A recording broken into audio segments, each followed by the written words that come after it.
இந்த புத்தாண்டு நமக்கு என்ன கொண்டு வந்து தருகிறது? வசந்தங்களை கொண்டு வந்திருக்கிறதா, அல்லது இந்த வருடமான ஒரு மாற்றத்தை கொண்டு வந்திருக்கிறதா என்றால் அதற்கான விடைதான் இந்த யஜ்யம். யஜ்யம் என்றால் யாகம்.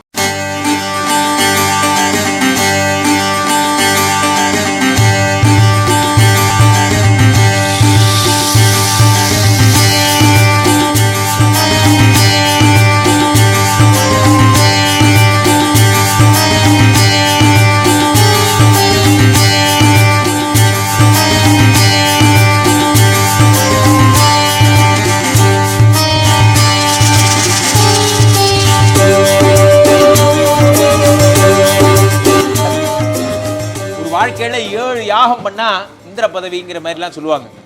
யாகம் பண்ணுறதுங்கிறது அவ்வளோ கஷ்டம். ஒரு காலத்தில் ஜோதிட சாஸ்திரமே எதுக்கு இருந்ததுன்னா, இந்த யாகம் பண்ணுற வரைக்கும் நான் உயிரோடு இருப்பேனான்னு பார்க்கறதுக்காக தான் ஜோசியமே பார்ப்பாங்களாம். அதுக்கப்புறம் அது எங்கெங்கேயோ போய் அது என்னென்னமோ ஆயிடுது. ஸோ அப்போது அப்படி இந்த யாகம் என்பது 48 நாள் நம்மளை வருத்திண்டு, சன்னியாசிக்கும் நமக்கும் பெரிய வித்தியாசம் இல்லை. விழாக்களில் கலந்து கொள்ளாமல், எதுவும் இது மாதிரி துக்க நிகழ்ச்சிகளில் கலந்து கொள்ளாமல், ஒரு வேளை மட்டும் சாப்பிட்டு அந்த மாதிரிலாம் ரொம்ப கடுமையான ஒரு விரதம் இருந்து இந்த யாக காரியங்களை நம்ம செய்கிறோம். இவ்வருடமே சனிப்பெயர்ச்சி, குரு பயிற்சி, ராகு கேது பயிற்சி, இந்த 3 பயிற்சிகள் இந்த வருடம் வருவது தான் ஒரு பெரிய சேலஞ்ச். அப்போது அன்பு நண்பர் திரு கிஷோர் கும்பகோணத்தில் பெரிய ஆச்சாரியர், நம்ம தலைமை சாந்தி திரு நிலேஷ் இவர்களோடு அவர் டிஸ்கஸ் பண்ணும்போது, நம்ம ஒரு பெரிய யாகம் ஒன்று பண்ணலாம், லோகக்ஷேமம் மகாமியகம், உலக மக்களோட நன்மையை மனதில் கொண்டு ஒரு யாகம் பண்ணலான்னு ஒரு முடிவெடுத்தோம். அவ்வகையில் ரமணி ஹால் என்று அழைக்கப்படக்கூடிய நங்கநல்லூர் ஆஞ்சநேயர் கோயில் அருகிலே இருக்கக்கூடிய பெரியவா தான் இவங்களுக்கு எல்லாம். சங்கராச்சாரியாரை தெய்வமாக கும்பிடும் இந்த மண்டபம் எங்களுக்கு கிடைச்சது, தெய்வாதீனமாக கிடைச்சது. குரு பிரம்மா குரு விஷ்ணு குரு தேவோ மகேஸ்வரஹா குரு சாட்சாத் பரபிரம்மா தஸ்மை ஸ்ரீ குரவே நமஹா என்று பெரியவர்கள் சொல்லுவாங்க. அந்த மாதிரி குருவை நாம் நம்பினால் நமக்கு என்ன கிடைக்குமோ கிடைச்சிடும். அந்த மகாபிரிவா தான் இதெல்லாம் நடத்துகிறாருன்னு நான் நம்புகிறேன். அவ்வகையில் இந்த யாக காரியம் பண்ணலான்னு முடிவெடுத்தோம். சரி, பண்ணுறோம். இதனால் வேறு என்னெல்லாம் பண்ணலாம், எப்படி பண்ணலாம்? 12 ராசிகளுக்கு பண்ணலாமா, என்ன பண்ணலாம்? 27 நட்சத்திரங்களுக்கும் பண்ணிடலாம்.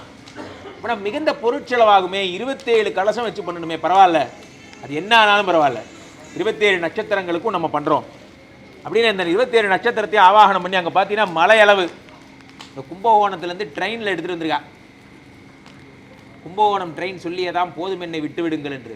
அந்த மாதிரி இவங்களோட டீம் ஃபுல்லாக அங்கேருந்து வந்து அது ஃபுல்லாக அந்த நிலக்கரி கூட்ஸ் வண்டி மாதிரி ஒரு யாக சாமானாக வந்துட்டே இருக்கு. எத்தனை சுவாகா பண்ணியும் பத்தலை அப்படிங்கிற மாதிரி பண்ணோம். 27 நட்சத்திரங்களுக்கும் ஆவாகனம் பண்ணியாச்சு. இந்த நட்சத்திர தேவதைகளை ஆவாகனம் பண்ணுறதுனால கிடைக்கக்கூடிய நன்மைகள் என்ன? குருஜி, என் ராசி மீன ராசி, நான் ஏன் 27 நட்சத்திரத்தையும் வணங்கணும் என்றால், ஒரு கிரகம் என்பது ஒரு ஆர்பிட், அதாவது வந்து ஒரு கான்சென்ட்ரிக் சர்க்கிளில் தான் ஒரு கோள் என்பது சுற்றி வருகிறது. அந்த கோள் ஒரு வருடத்தை கடந்து முடிந்தால் ஒரு குரு பயிற்சி, அந்த கோள் ஒரு 12 ராசியிலும் கடந்து முடிந்தால் அது சனி பயிற்சி. இப்படி ஆன்டி கிளாக் வைஸில் 12 எல்லா இதுவும் கடந்தால் அது வந்து ராகுக்கு 27 நட்சத்திரத்தையும் டச் பண்ணுறாங்க.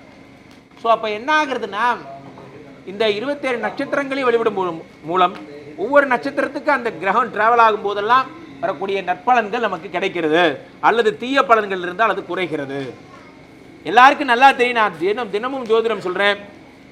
சிம்மராசிக்காரங்களுக்கெல்லாம் இந்த வருடம் அஷ்டம சனி தொடங்கிவிட்டது, மீனராசிக்காரங்களுக்கெல்லாம் ஜென்ம சனி தொடங்கிவிட்டது, கும்பராசிக்காரங்க மேசராசிக்காரங்களாம் ஆல்ரெடி 7.5 சனினால் படாத பாடுபடுறா. இப்படிலாம் நிறைய சொல்லலாம். சனிப்படுத்தும் பாடு, சனி தான் பிரச்சனை பண்ணுறாரு நம்ம நினச்சிட்டு இருக்கோம். நம்ம ஜாதகத்தில் ஒரு வில்லன் கிடையாது, நிறைய வில்லன் இருக்கான். இன்னொரு வில்லன் இருக்கார், ராகு. ராகுபடுத்தும் பாடுன்னு ஒன்று இருக்குது. ராகு ராசியில் இருந்தாலோ, ராகு நம்மளுடைய 7ஆம் இடத்துல இருந்தாலோ குடும்ப வாழ்க்கை பிரிஞ்சிடும், டைவர்ஸ் ஆகிடும். ஸோ அவ்வகையில் இந்த கும்பராசிக்காரங்களுக்கெல்லாம் ராசியில் ராகு, சிம்மராசிக்காரங்களுக்கெல்லாம் 7ல் ராகு, ரிச்சிகராசிக்காரங்களுக்கெல்லாம் 4ல் ராகு, 4ஆம் இடத்துல ராகு இருந்தால் பெயர் கெடும்பா. இந்த மாதிரி இந்த ராகுபடுத்தும் பாடு. ஸோ இவர்களுக்கெல்லாம் என்ன பண்ணலான்னு யோசிக்கிறதுக்குள்ள குரு வந்துடுறார். குருவும் ஒரு பக்கம் என்ன பண்ணுறார், மிதுனத்துக்கு வர்றார். மிதுனத்துக்கு வரக்கூடிய குரு பகவான் கன்னிராசிக்காரங்களுக்கு 10ஆம் இடத்துல இருக்கார். 10லே குரு வந்தால் பதவி பறிபோகும். கன்னிராசிக்காரங்களுக்கெல்லாம் வேலை போயிடுற நிலைமை. இந்த பக்கம் பார்த்தா விருச்சிக ராசிக்காரங்களுக்கெல்லாம் 2 5 கூடையவன் 8ல் மறையான அஷ்டம குரு. அப்போ வயிறு சம்பந்தப்பட்ட பிரச்சனைகள் இப்படி 3 பேர் மாற்றி மாற்றி தாக்குதல் பண்ணா இப்போ அப்படிங்கிற கேள்வி வருது. ஸோ அப்போது நம்மளால் முடிஞ்சது என்ன? நிறைய பேர் சொல்லுவா செவ்வாய் தோஷத்தை கழிச்சிடலாம் அல்லது சனி தோஷத்தை கழிச்சிடலாம், இதை பண்ணிடலாம் அதை பண்ணிடலாம்பாங்க. அதெல்லாம் அப்படி ஒரு விஷயமே உலகத்தில் கிடையாது. எந்த ஒரு தோஷத்தையும் எந்த ஒரு விஷயத்தையும் யாராலையும் கழிக்க முடியாது. என்ன பண்ணலாம்னா we can beg, we can pray. நாம் இறைவனிடம் மன்றாடலாம், நாம் யாக காரியங்கள் செய்து கொள்ளலாம். இறைவனை திருப்திப்படுத்த சாஸ்திரத்தில் சொல்லியிருக்கு, ஒவ்வொரு நட்சத்திரத்துக்கும் ஒரு அதிதேவதை பிரத்யதி தேவதை இருக்கு. அந்த அதிதேவதை பிரத்யேக தேவதைக்குரிய சமித்து, அதுக்குரிய நைவேத்தியம், அதுக்குரிய புஷ்பம், அதுக்குரிய கலசம், அதுக்குரிய பூஜா, அந்த புஷ்பம் இதெல்லாம் போட்டு அர்ச்சனை மந்திரம் மூலமந்திர ஜபம் எல்லாம் பண்ணும்போது அந்த கிரகம் மகிழ்ந்து விடுகிறது. என்ன கேட்டாலும் சனி கொடுத்தால் எவர் தடுப்பார்? எந்த சனி பிரச்சனை பண்ண வந்தாரோ அவரே மகிழ்ச்சியா போடா அப்படின்னு விட்டுட்டு போயிடுறாரு. அப்படிங்கிற மாதிரி அதற்காகத்தான் இந்த மாபெரும் யாகம் இங்கே நடந்து கொண்டிருக்கிறது. இந்த யாகத்திற்கு நாங்கள் சிந்திய செலவு என்பது ஒரு பக்கம் என்றால், நாங்கள் சிந்திய வியர்வை என்பது மறுபக்கம். இதற்காக கிட்டத்தட்ட அதை ரொம்ப நாள் உழைச்சிருக்கோம். அதை பற்றி கிஷோர் அவர்கள் சொல்ல நீங்களே கேட்பீங்க, சொல்லுங்க. 27 நட்சத்திரம் 12 ராசிகள் நவகிரகங்களுக்கு ஹோமங்கள் செய்யறதுக்கான என்ன விஷயம் அப்படின்னா, இந்த வருஷம் வரக்கூடிய 3 பெயர்ச்சிகளிலும் உலக மக்கள் அனைவருக்கும் எல்லா விதமான சௌரியங்களும் கிடைக்கணும் அப்படிங்கிறதுக்காக இந்த ஹோமங்கள் இந்த பூஜைகள் அனைத்தும் பண்ணுறது. நம்ம ஊரில் வந்து இப்போ இந்த மழை அந்த பூஜை ரொம்ப கஷ்டங்கள் அது இதுன்னு நிறையா வருது. அந்தமாரி இனிமே வரக்கூடிய கிரக பெயர்ச்சி பலன்கள்னால மக்கள் யாருக்கும் எந்த விதமான பாதிப்பும் இல்லாமல் எந்த விதமான கஷ்டங்கள் இல்லாமல் எல்லாரும் சௌரியமாக இருக்கணும் அப்படிங்கிறதுக்காக இந்த ராகு கேது பெயர்ச்சி, சனி பெயர்ச்சி, குரு பெயர்ச்சிக்காக 27 நட்சத்திரங்கள் அப்புறம் நவகிரகங்களுக்காக சிறப்பான மகா யாகம் இது. இதற்காக கிட்டத்தட்ட 1.5 மாதம் நாங்கள் வந்து பிரயத்தனை பண்ணி ஒவ்வொரு விஷயமாக ஆல்டர்னேட் பண்ணி ஒவ்வொரு விஷயமாக இதை அப்படி பண்ணலாம் அதை அப்படி பண்ணலாம்னு சொல்லிட்டு இந்த மண்டபம் புக் பண்ணி ஒவ்வொரு விஷயமாக ஹோம சாமான் அங்கே வாங்கலாம், பூஜை சாமான் அங்கே வாங்கலாம், பூ அங்கே வாங்கலாம் அப்படின்னு சொல்லி ஒவ்வொரு விஷயமாக நம்ம வந்து எல்லாத்தையும் ஏற்பாடு பண்ணி இன்றைக்கி வந்து சுவாமியோட அருளால் இந்த பெரிய யாகம் ரொம்ப மிக சிறப்பாக நடக்குது. இதனால் உலக மக்கள் அனைவரும் இந்த கிரக பயிற்சியிலேருந்து எல்லாரும் நல்லது அனுபவிக்கணுங்கிறதுக்காக இந்த ஹோமமானது நடைபெற்று இருக்கிறது. ஓம் நம. அதே மாதிரி இதை தொடர்ந்து மேற்கொண்டு என்ன பண்ணலாம்? இந்த கிரகங்களுடைய அருள் மட்டும் போதுமா என்றால் அது மட்டும் போதாது. ஏன்னா நிறைய பேருக்கு விவாகமாக, நீங்கள் தான் குருஜி சொன்னீங்க 7ல் ராகு வந்தால் விவாகம் நடக்காது. அப்போ விவாகம் ஆகணும்னா என்ன செய்யலாம்? அப்போது விவாகம் ஆகணும்னா நம்ம கன்னிகா பூஜைன்னு சொல்லி அந்த கன்னியா பெண்கள் சின்ன குழந்தைங்க அவங்கள வந்து சப்த மாதாக்களாக பிராமி, வைஷ்ணவி, கௌமாரி, வாராகி அந்த மாதிரி 7 மாதாக்களாக நம்ம அவங்களுக்கு வந்து ஆவாகனம் பண்ணி அவங்கள்ட்ட தட்சணெல்லாம் மந்திரம்லாம் கொடுத்து அவங்களுடைய பிளெஸிங்ஸ் வாங்கிக்கிறோம். அது வந்து சுஹாசினி பூஜைன்னு சொல்லுவா இல்லையா? சுமங்கலி. அடுத்தது சுமங்கலி பூஜை. ஆயுசுக்கு பிரச்சனை யார் யாருக்கெல்லாம் இருக்குது? இப்போ நான் சொன்னேன் சிம்மராசிக்காரங்களுக்கெல்லாம் அஷ்டம சனி, ஆயுசுக்கு பிரச்சனை, கண்டம், அப்படி இருக்கிறவங்களுக்கெல்லாம் என்ன பண்ணலாம் என்றால் அவர்களெல்லாம் என்ன செய்யணும்னா இந்த சுமங்கலி பூஜைகள் வீட்டில் இருக்க பெண்கள் சுமங்கலியாக என்ன மதுரை மீனாட்சியாக, காஞ்சி காமாட்சியாக, காசி விசாலாட்சியாக இங்கே அனுகிரகம் செய்து இப்போ தான் எல்லாருக்கும் ப்ளஸ் பண்ணாங்க.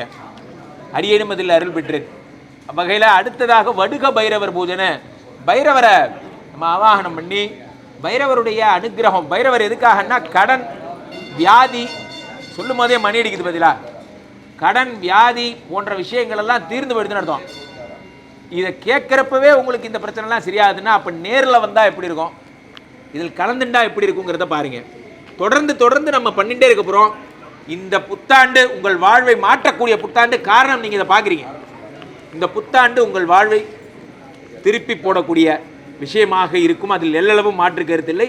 தொடர்ந்து இந்த யாக வைபவத்தை தொடர்ந்து விஷ்ணுமாயாவினுடைய ஆலயத்திலே நமது போரூர் கார்டன் ஃபேஸ் 2ல் ஸ்ரீமடம் அமைந்திருக்கிறது. அதனுடைய தலைமை சாந்தி திரு நிலேஷ் அவர்களை அறிமுகம் செய்கிறேன்.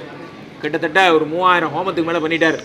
நித்தியமும் அங்கே ஸ்ரீமடத்தில் வைபவம் நடந்து கொண்டிருக்கு. இந்த ஸ்ரீமடத்தில் சுவாமியை புதுசாக புனருத்தாரணம்னு சொல்லுவாள். அந்த மாதிரி சுவாமி எல்லாம் புதுசாக எஸ்டாப்ளிஷ் பண்ணி எல்லாத்துக்கும் ஒரு மண்டபம் மாதிரி கட்டி இந்த கலச தீர்த்தத்தை அங்கே எடுத்துகிட்டு போய் கும்பாபிஷேகமாக பண்ணுறோம். விஷ்ணுமாயாவிற்கான தினசரி ஹோம வைபவ பூஜைகள் அங்கே நடக்க போகுது. உங்கள் வீட்டில் ஏதாவது நெகட்டிவ் எனர்ஜிஸ் ப்ராப்ளம் அல்லது கடன் பிரச்சனை, தம்பதிகளுக்குள்ள ஒற்றுமை இல்லை, வேலையே இல்லை, குழந்தையே இல்லை, அட எங்கே போனாலும் எனக்கு ஒரே பிரச்சனையாக இருக்குது, ரொம்ப வழக்காக இருக்குன்னா விஷ்ணுமாயா கிட்ட வாங்க. விஷ்ணுமாயா உங்கள் பிரச்சனைகளை சரி பண்ணி தருவாங்க. அந்த விஷ்ணுமாயா தான் அந்த யாகத்தோட ஹீரோ, நாயகன் அவர் தான். அவரை சிறப்பிக்க தான் அந்த ஹோமமே, இந்த யாகமே. அதனால் இதை தொடர்ந்து நம்ம பயணம் அங்கே ஸ்ரீமடத்தை நோக்கி இருக்க போகிறது.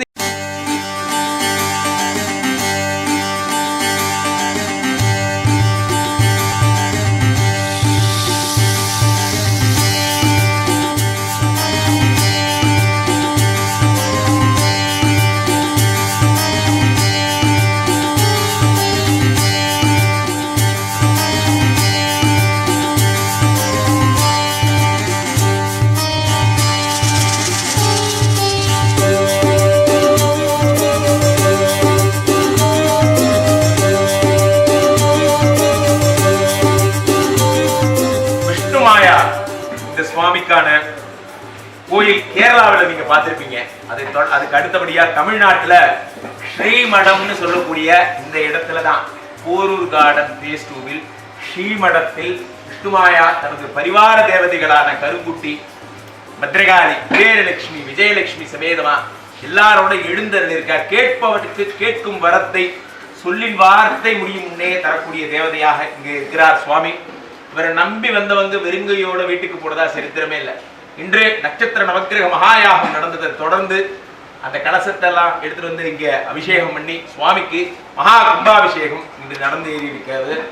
விஷ்ணுமாயா இங்கேயே வந்துட்டார். கேட்பவருக்கெல்லாம் கேட்பவற்றை தருகிறார்.